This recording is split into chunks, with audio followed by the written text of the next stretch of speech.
నమస్కారం, welcome to our channel. 2023 సంవత్సరం ముగించుకొని 2024 సంవత్సరంలో అడుగుపెడుతున్న సందర్భంగా ఏ రాశి వారికి ఎలా ఉండబోతుంది, అంటే ద్వాదశ రాశుల వారికి ఎలా ఉండబోతుంది 2024లో అని మనకి తెలియజేయడానికి ప్రస్తుతం మనతో పాటు ముళ్ళపూడి సత్యనారాయణ మూర్తి గారు ఉన్నారు. వారితో మాట్లాడేద్దాం. నమస్కారం గురుగారు. నమస్కారం అమ్మా సుజన. గురుగారు, 2024 సంవత్సరంలో మరి కుంభరాశి వారికి ఎలా ఉండబోతుంది, వీరి మానసిక పరిస్థితిని ఎలా అంచనా వేయచ్చు అంటారు? కుంభరాశి వారికి ఎల్నెట్స్ అని జరుగుతుందమ్మా, and it continues for 2024 year also. And ఈ కుంభరాశి వాళ్ళు పాపం వెరీ ఇన్నోసెంట్ పీపుల్. వీళ్ళు ఏంటంటే వెరీ ఇంటెలిజెంట్ అండ్ బోళాశంకర్లు. అయిపోయి ఎల్నెట్స్ అని వచ్చేసిందండి, మాకు ఏదో చేసేస్తుందండి అని భయపడిపోతారు. చిన్న ప్రాబ్లం వస్తే ఎల్నెట్స్ అని ప్రభావం వల్ల అండి అంటారు. మా గురువు గారు గరిపాటి నరసింహారావు గారు ఎన్నోసార్లు చెప్పారు, నాయన శనీశ్వరుడు ఏం చేయడు, మిమ్మల్ని పట్టుకోవడానికి ఆకాశం నుంచి పైన ఏమి ప్రత్యేక విమానంలో వచ్చి మిమ్మల్ని పట్టుకోడు నాయన అని చెప్తారు సరదాగా.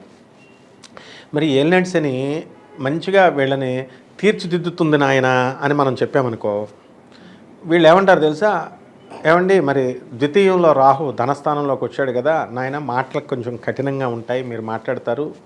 అండ్ ధనస్థానంలోకి రాహు వచ్చినప్పుడు దుర్వ్యసనాలకు అలవాటు పడతారు, డ్రింకింగ్ హ్యాబిట్ వస్తుంది కొంతమందికి, అందరికీ కాదు. కాబట్టి వ్యక్తిగత జాతకాలను బట్టి వస్తుంది, బీ కేర్ఫుల్ అన్నాం అనుకోండి.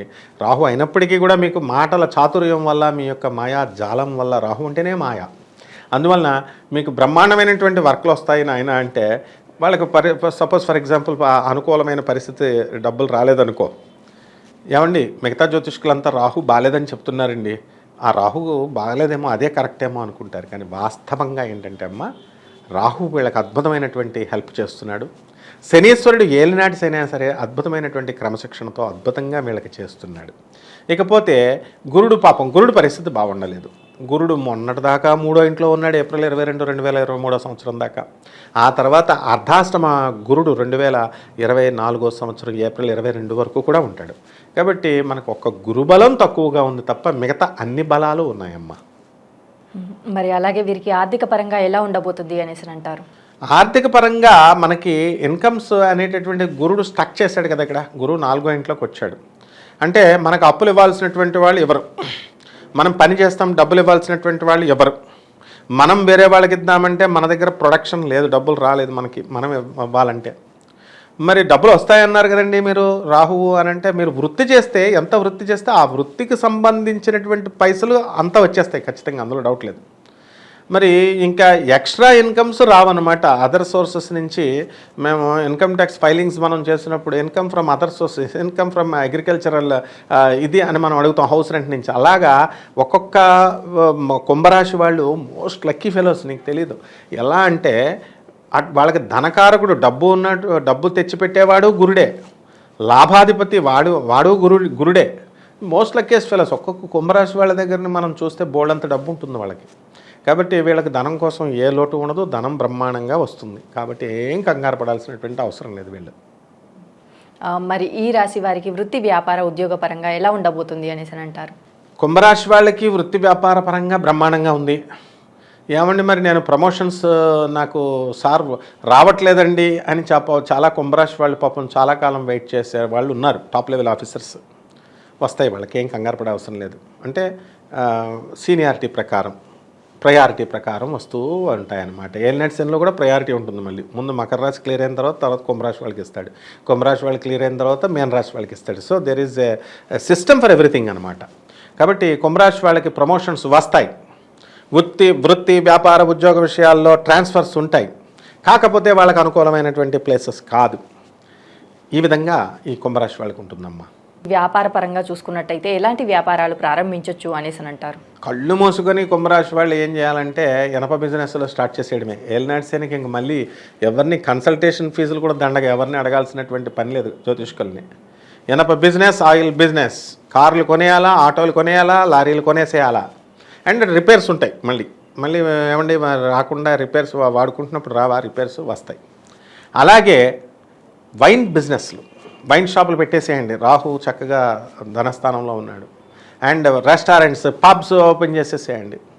అండ్ వీళ్ళు ఏం చేస్తారంటే ఈ వృత్తిలో మాటల వల్ల చెప్పేటటువంటి ఏజెంట్స్ ఉంటారు, రిప్రజెంటేటివ్స్, మెడికల్ రిప్రజెంటేటివ్స్, ఇలా టాకింగ్తో చేసేటటువంటి వాళ్ళకి అధిక ధనాదాయం కుంభరాశిలో ఉన్న వాళ్ళకి వస్తుంది. కాబట్టి ఎలక్ట్రానిక్స్ సంబంధించిన బిజినెస్లు పెట్టాలి, సేల్స్ అండ్ సర్వీస్లో. ఆ తర్వాత కంప్యూటర్ సైన్స్ చదువుకున్నటువంటి వాళ్ళే ఆ బిజినెస్లు చేసేటటువంటి వాళ్ళు కంప్యూటర్ ప్రాజెక్ట్స్, సాఫ్ట్వేర్ ప్రాజెక్ట్స్ అవన్నీ వస్తాయి. సో దే కెన్ స్టార్ట్ చిన్న చిన్న యూనిట్స్ వాళ్ళు పెట్టుకోవచ్చు. అండ్ స్మాల్ స్కేల్ ఇండస్ట్రీస్ వీళ్ళు స్టార్ట్ చేసుకోవచ్చు. అండ్ మనకి మార్చి 31, 2024 సంవత్సరంలో వీళ్ళు కనుక కిరాణా షాపులు, డిపార్ట్మెంటల్ స్టోర్స్ కనుక స్టార్ట్ చేసినట్లయితే తప్పకుండా వచ్చేస్తాయి. కాబట్టి ఏమిటి ఒక్క బిజినెస్ మాత్రం చేయకూడదు. అది ఏమిటంటే ఫారెన్ రిలేటెడ్ బిజినెస్ వీళ్ళు చేయకూడదు. అష్టమ కేతు ఉన్నాడు. ఆ బిజినెస్ చేస్తే ఇప్పుడు అసలే ఈ అష్టమ కేతు ఏం చేస్తాడంటే మరణ సదృశమైనటువంటి ఫలితాలు ఇస్తాడు, మరణ తుల్యమైనటువంటి ఫలితాలు ఇస్తాడంటారు. అంటే డిప్రెషన్ వస్తే అయ్యి బాబు నేను చచ్చిపోతే బాగుండేమో అన్నంత ఫలితాలు ఇస్తాడు. అంటే మనుషులు చచ్చిపోరు. ఆ సుసైడల్ టెండెన్సీ అనేటటువంటిది, ఆ వైరాగ్యాన్ని, ఆ నిరాశని, ఆ నిస్పృహని, ఆ ఆత్మహత్య చేసుకునేటటువంటి సదృశ్యమైనటువంటి ఆలోచన సరళిని కేతువిస్తాడు. అదొక్కటే డిఫెక్ట్ తప్ప కుంభరాశి వాళ్ళకి బ్రహ్మాండంగా ఉందమ్మా మిగతాదంతా. మరి అలాగే వ్యవసాయ రంగాల వారికి ఎలా ఉందంటారు? వ్యవసాయ రంగాలు అద్భుతంగా ఉన్నాయి. కుంభరాశి రైతులు బ్రహ్మాండంగా సంపాదిస్తారు. కమర్షియల్ క్రాప్స్ వేస్తారు, డ్రై ఫ్రూట్స్ వేస్తారు. ఇక్కడ రాయచూరులో కొన్నటువంటి పొలాలు కూడా బ్రహ్మాండంగా కుంభరాశి వాళ్ళు కోటీశ్వర్లు అయిపోయారు. నానక్రమగూడలో అప్పుడున్నటువంటి రైతులంతా కూడా అప్పుడు ఉన్నటువంటి కుంభరాశి వాళ్ళు అపర కోటీశ్వర్లు అయిపోయారు. కారుల్లో డబ్బులు పట్టుకెళ్ళి 4-5 అంతస్తుల బిల్డింగ్లు కట్టేశారు. ఎస్ఆర్ నగర్లో ఉన్నటువంటి లంబాడి బస్తీలో ఉన్నటువంటి వాళ్ళంతా కూడా కుంభరాశి వాళ్ళు ఇంచుమించు ఎక్కువ మంది. అప్పుడు ఇందిరాగాంధీ వచ్చిన టైంలో ఫ్రీగా ఆ డ్యాన్స్ చేసినందుకు ఇచ్చారని అంటారు ఆ ప్లేస్లన్నీ కూడా. సో ఈ విధంగా రైతు వాళ్ళంతా వ్యవసాయమే చేశారు వీళ్ళంతా కూడా. సో ఆ విధంగా ఆ ఏలినాటి టైంలోనే వాళ్ళు కోటీశ్వర్లు అయ్యారు. కాబట్టి ఈ కుంభరాశి వాళ్ళంతా కూడా రైతులు బ్రహ్మాండంగా సంపాదించుకుంటారు, అప్పులన్నీ కూడా తీర్చుకుంటారు, వాళ్ళ పిల్లలందరినీ కూడా బ్రహ్మాండంగా చదివించుకుంటారమ్మా. మరి ఈ రాశి వారిలో రాజకీయ రంగాల వారికి ఎలా ఉందంటారు? కుంభరాశి వాళ్ళు రాజకీయ రంగాల్లో గెలుస్తారు. వాళ్ళకి పదవీ యోగాలు, అత్యద్భుతమైనటువంటి పదవీ యోగాలు వస్తాయి. కాకపోతే కొంచెం ఓపికతో, సహనంతో ఎదురు చూడాలి. అండ్ డెఫినెట్గా వాళ్ళు మినిస్టర్స్ అవడానికి అవకాశాలు ఉన్నాయి. అంటే ఏంటండి మరి అందరూ మినిస్టర్లు అయిపోతే ఇంక మామూలు వాళ్ళు ఎలాగండి అని అంటే బోల్డ్ ఉన్నాయి. మనకి ఎమ్మెల్సీలు ఉన్నాయి, ఎమ్మెల్యేలు ఉన్నాయి, ఈ అసెంబ్లీలు ఉన్నాయి, రాజ్యసభలు ఉన్నాయి, లోక్సభలు ఉన్నాయి, మొత్తం నేషనల్ లెవెల్ పాలిటిక్స్. జ్యోతిష్యం అంటే కేవలం మనం ఆంధ్రప్రదేశ్ని, తెలంగాణనే పోల్చుకొని ఇక్కడే ఉన్నారు మొత్తం ఇన్ని వందల మంది మినిస్టర్స్, ఇన్ని వందల మంది ఎమ్మెల్యేలు, ఎంపీలు. దేశవ్యాప్తంగా మనం కామన్గా కోట్లాది మందికి కామన్ ప్లాట్ఫామ్లో మనం చెప్తున్నాం. కాబట్టి అందులో ఈ వందల మంది మినిస్టర్లు అవ్వడానికి కుంభరాశి వారి అవకాశాలు ఉన్నాయమ్మా. మరి ఈ రాశి వారికి ఆరోగ్యపరంగా ఎలా ఉండబోతుంది అంటారు? ఆరోగ్యపరంగా కొంచెం వాళ్ళు నీరసంగా, నిస్సత్తువుగా ఉంటారు, బద్ధకం పెరుగుతుంది. ఆ తర్వాత వీళ్ళకి తిండి ప్రియులు వీళ్ళు, కాబట్టి ఇండైజెషన్ ప్రాబ్లమ్స్ రావడానికి అవకాశాలు ఉంటాయి. అండ్ మధుపాన ప్రియులు, తిండి ప్రియులు, ఇలా అందరూ కాదు, కొంతమంది కుంభరాశి వాళ్ళు. కాబట్టి వీళ్ళకి కొంచెం ఈ యొక్క హ్యాబిట్స్ని కనుక తగ్గించుకుంటే ఆరోగ్యవంతమైనటువంటి జీవనాన్ని వీళ్ళు 2024లో వాళ్ళు సాగిస్తారు. అలాగని చెప్పి అంతకంటే మేజర్ ప్రాబ్లమ్స్ ఏమీ లేవు. దీనివల్ల ఏవో సైడ్ ఎఫెక్ట్స్ వస్తాయని భయపడాల్సినటువంటి అవసరం లేదు. ఎప్పుడు కూడా వైద్యులు చెప్పినటువంటి ఆరోగ్య సూత్రాలను కంపల్సరీ వీళ్ళు మితాహారం తీసుకొని పాటించాల్సినటువంటి అవసరం ఉంది. మరి ఈ రాశి వారికి కుటుంబ పరంగా ఎలా ఉండబోతుంది అనేసి అంటారు? కుటుంబ పరంగా ప్రశాంతత వచ్చింది ఇప్పుడు కుంభరాశి వాళ్ళకి. ఇంతకుముందు ఉన్నటువంటి ప్రాబ్లమ్స్ని కొంచెం తగ్గుతూ వస్తున్నాయి కుంభరాశి వాళ్ళకి. సో మనశ్శాంతి ఏలినట్స్ జరుగుతున్నప్పటికీ కూడా ఇక్కడే ఈ వ్యత్యాసాన్ని గమనించాలి. మకర రాశి వాళ్ళ ఇంటికి మనం గెస్ట్లుగా వెళ్ళాలా, కుంభరాశి వాళ్ళ ఇంటికి గెస్ట్లుగా వెళ్ళాలా, మీనరాశి వాళ్ళ ఇంటికి గెస్ట్లుగా వెళ్ళాలా, ఒక 2 days అక్కడ దుకాణం పెట్టేసేయాలి. మనం దుకాణం పెట్టేసినప్పుడు మనకు అర్థమవుతుంది, అరే మకర రాశి వాళ్ళకేమో ఈ యొక్క మెంటల్ టెన్షన్స్ అనేటటువంటి ఫ్యామిలీ లైఫ్లో వాళ్ళు అర్థం చేసుకోవట్లేదు, వాళ్ళకు కొంచెం ప్రాబ్లమాటిక్గా ఉంది. కానీ కుంభరాశి వాళ్ళకి బాగుంది వీళ్ళు అంటే that is the intensity of the planet అనమాట. అందుకనే ఈ ప్లానెట్స్ అనేటటువంటి అంత అత్యద్భుతమైనటువంటివి. ఇది ఈ కుంభరాశి వాళ్ళ దగ్గరికి వచ్చేది ఇట్స్ నాట్ వేగ్ అనమాట, వేగ్గా చెప్పేటటువంటివి కాదు. It's systematised knowledge and an organised విధానం ఇది. అండ్ ఋషులంతా పిచ్చోళ్ళు కాదు చెప్పినటువంటి వాళ్ళు.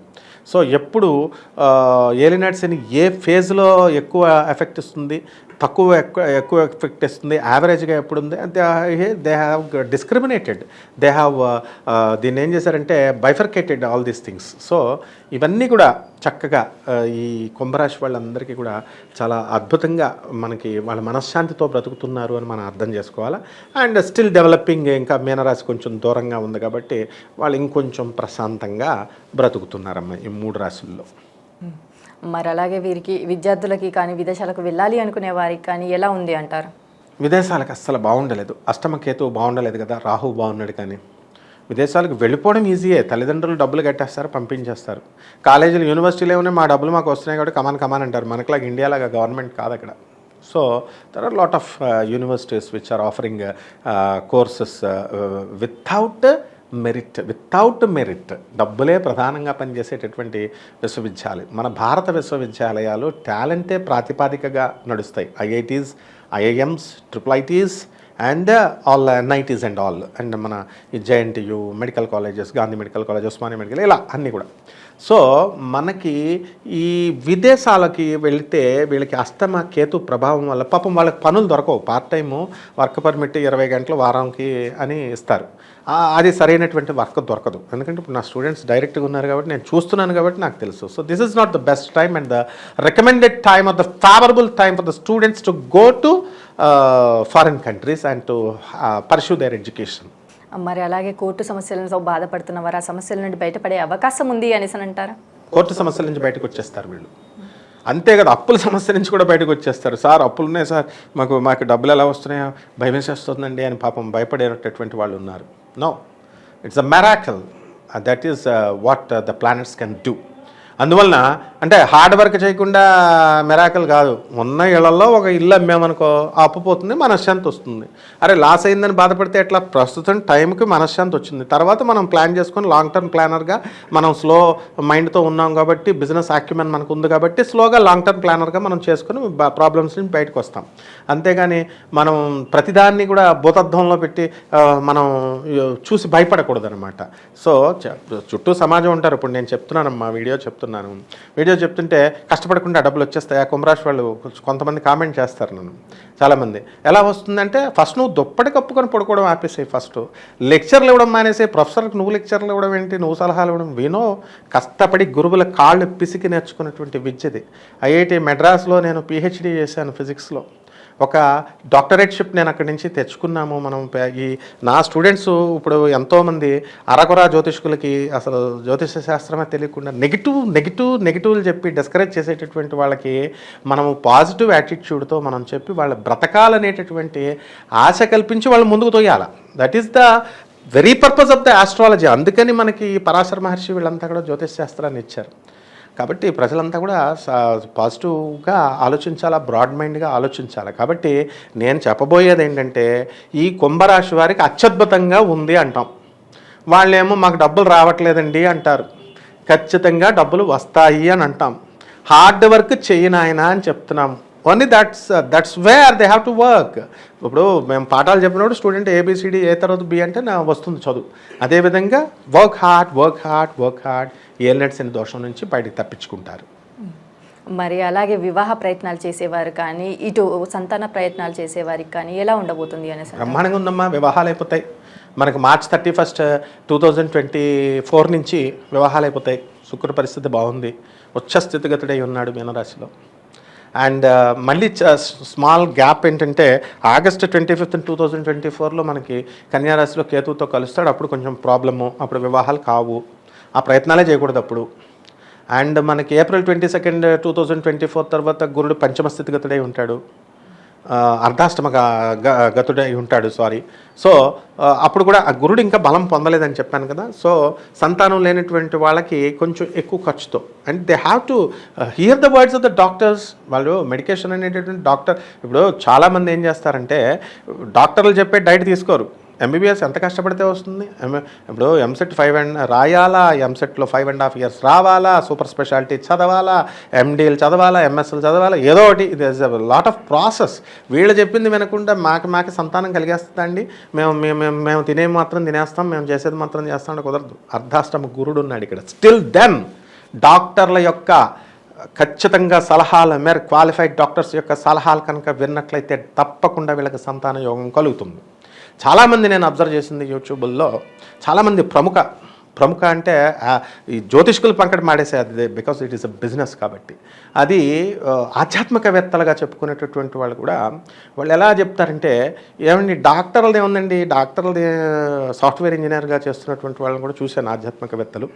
అండ్ వాళ్ళు డాక్టర్ల రొటీన్ వాళ్ళది ఏముంటుంది, గ్రహాలు చేసేస్తాయి. What is all this vague statements? కుదరవు. They have to hear. So కుంభరాశి వాళ్ళు ఖచ్చితంగా క్వాలిఫైడ్ డాక్టర్స్ మాటలు కనుక విని వాళ్ళ సలహాల మేరకు వెళితే సంతానం లేనటువంటి వాళ్ళకు కూడా ఏ ఐవీఎఫ్లకి వెళ్ళాల్సినటువంటి అవసరం లేదు, న్యాచురల్గా సంతానం కలుగుతుందమ్మా.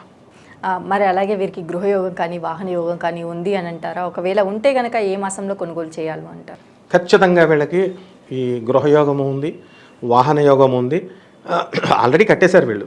ఎల్నెట్స్ జరుగుతున్న వాళ్ళు బ్లైండ్గా వాళ్ళు కొనేస్తారనమాట. కొంతమంది పాపం వాళ్ళు ప్లానింగ్ లేక పవర్టీలో ఉన్నటువంటి వాళ్ళు అండర్ ప్రివిలేజ్డ్గా ఉండిపోయారు. వీళ్ళు కూడా బయటకు వచ్చేస్తారు. కాబట్టి ఏ నెలలో మనం కొనుక్కోవాలండి అంటే మనకి శుక్రుడు యొక్క పరిస్థితి బాగుండాలి. ఆ శుక్రుడు వృషభ రాశిలోకి వచ్చినప్పుడు కొనకపోతే నన్ను అడగండి, అంటే డబ్బులు దాచుకోవాలా, ఏమి రూపాయి లేకుండా నేను కడతాను. ఇప్పుడు నన్ను జ్యోతిషం అడిగేటప్పుడు మేనేజింగ్ డైరెక్టర్ అడుగుతాడు, ఏమండి నాకు గృహయోగం ఎక్కడ ఉందండి అని. ఆయన దగ్గర చిన్న వర్కర్ పాపం ఆయన అడుగుతాడు నాకు గృహయోగం ఎప్పుడుందని. వాడు డబ్బులు దాచేసిన ఉన్నాడు, వాడు ఆల్రెడీ ప్లాన్డ్గా. పాపం ఈ బక్కవాడి దగ్గర డబ్బులు లేవు. ఇద్దరికి ఎలా వస్తుందంటే ప్రాపర్ ప్లానింగ్ ఉండి డబ్బులు దాచుకొని అంతా మొదటి నుంచి కష్టపడినటువంటి వాడు ముందు కొనగలుగుతాడు. అండ్ దిస్ ఫెలో టర్న్ ఈయనకి ప్రపోర్షనేట్గా ఏదో ఒక లాభము వాళ్ళ బంధువుల దగ్గర చిన్నది రావడము, లేకపోతే ఏదో ఒకటి రియల్ ఎస్టేట్ రంగంలో ఇన్స్టాల్మెంట్స్ మీద తీసుకోవడం, అలాంటి లాభం ఏదో ఒకటి ఖచ్చితంగా మాత్రం గ్రహం ఇస్తుంది. మరి ఈ రాశి వారు ఎటువంటి రెమెడీస్ చేసుకోవచ్చు అంటారు? ఏలినాటి శని సమయంలో ఖచ్చితంగా మనం శనీశ్వరుడికి ఆరాధించాలమ్మా. శని మహారాజుని మనం చేయాల్సిందే. శని స్తోత్రాలు, శని స్తుతులు ఇవన్నీ కూడా మనం చదువుకోవాలా. శనీశ్వరుడికి కిలోంపావు నల్ల నువ్వుల్ని, నల్లని వస్త్రాన్ని పేద బ్రాహ్మడికి ఇచ్చి దానం చేయాలా. ఆ తర్వాత శనివారం నాడు 8 గంటలకు ఉదయం, ఆ తర్వాత మనకి శనీశ్వరుడికి చక్కగా 19 అభిషేకాలు చేసుకోవాలి. అంటే వీళ్ళు 19 అభిషేకాలకి చాలా డబ్బులు అవుతుందండి అనుకునే వాళ్ళు ఉంటారు పాపం. వాళ్ళు మీరు పంతులు గారికి డబ్బులు ఇచ్చుకోవాల్సిన అవసరం లేదు. మీరు వెళ్ళండి, కొంచెం నూనె పట్టుకెళ్ళండి, ఫ్రీగానే శనీశ్వర ఆలయాలు ఉన్నాయి లోపల, మీకు మీరే పోసుకోవచ్చు, ప్రదక్షిణాలు చేసుకోండి. కానీ రూల్ ఏమిటంటే ఓం శనీశ్వరాయ నమః అనే మంత్రంతో కాన్సన్ట్రేషన్గా శనీశ్వరుడిని మనసా వాచా కర్మణ, శరీరాన్ని ఆత్మని మనస్సుని ఆయనకి అర్పించాలి. అన్కండిషనల్గా ఆయనకి సరెండర్ అవ్వాలి. అప్పుడు మాత్రమే శని దోషం పోతుంది. అలాగే శనివారం నాడు ఆంజనేయ స్వామి వారికి కానీ, శ్రీ వెంకటేశ్వర స్వామి వారికి కానీ ఆరాధన చేస్తే బ్రహ్మాండంగా ఈ యొక్క శని దోషం పోతుంది. ఇక్కడ నేను నా సుదీర్ఘమైనటువంటి ఈ యొక్క ప్రయాణంలో నేను గమనించింది ఏంటంటే, మనం భక్తులు మన కర్మలు మనం చేసాం, పాపాలు చేసాం కాబట్టి మనము ఈ యొక్క బాధలు పడుతున్నాం. మనము దేవుడిని అప్రోచ్ అవుతున్నాం, దేవుడు మనల్ని అప్రోచ్ అవ్వట్లా. అక్కడికి వెళుతూ ఆయనకే కండిషన్స్ పెట్టడం అనేటటువంటి భక్తులను చాలామందిని చూసాను. అది చాలా తప్పు. ఆయన మంచి చేసినా చెడు చేసినా ఏక కాన్సన్ట్రేషన్తో నువ్వు ఏ విధంగా అయితే 1వ క్లాస్లో స్కూల్లో వేస్తామో 10th క్లాస్ వరకు నోరు మూసుకొని అదే స్కూల్లో చదివిన వాడు సక్సెస్ అవుతాడు. మధ్యలో మారినటువంటి వాళ్ళ సక్సెస్ రేట్ తక్కువ ఉంటుంది. ఆ విధంగా ఆ శని మహారాజుని చేసుకోవాలా. ఆ శనీశ్వరుడు యంత్రాన్ని శని సింగనాపూర్ నుంచి తెచ్చుకున్నటువంటి శనీశ్వరుడు బొమ్మల్ని యంత్రాన్ని ఇళ్లలో పెట్టుకొని పూజ చేసుకోవచ్చు. ఏదో యూట్యూబ్లో వాళ్ళు పెట్టుకోకూడదు, పెట్టుకుంటే మీకు negative what is negative energy? అసలు ఫిజిక్స్లో నెగిటివ్ ఎనర్జీ అనే పదము లేదు, పాజిటివ్ ఎనర్జీ అనే పదము లేదు. అన్నీ కూడా నెక్స్ట్ వీడియోస్లో మనం చూద్దాం. అందుకనే మన వీడియోస్ని వాళ్ళు ఫాలో అవుతూ ఉంటే మనము educative and thought provoking videos మనం చెప్తున్నాం. ప్రేక్షకులు హ్యాపీగా ఈ యొక్క రెమెడీస్ చేసుకుంటే కుంభరాశి వాళ్ళు అత్యద్భుతమైనటువంటి జీవనాన్ని 2024 సంవత్సరంలో గడుపుతారమ్మా. 2024 సంవత్సరంలో కుంభరాశి వారికి ఎలా ఉండబోతుంది, అలాగే వీరి శనికి ఎలా ఆరాధించాలి, ఎలాంటి దానాలు చేయాలి, అలాగే శనికి ఎలా అభిషేకం చేసుకోవాలి, శనివారాలలో ఆంజనేయ స్వామిని కానీ వెంకటేశ్వర స్వామిని కానీ ఎలా ఆరాధించాలి అనేసి చాలా బాగా వివరించారు గురువు గారు. Thank you so much. Welcome అమ్మా.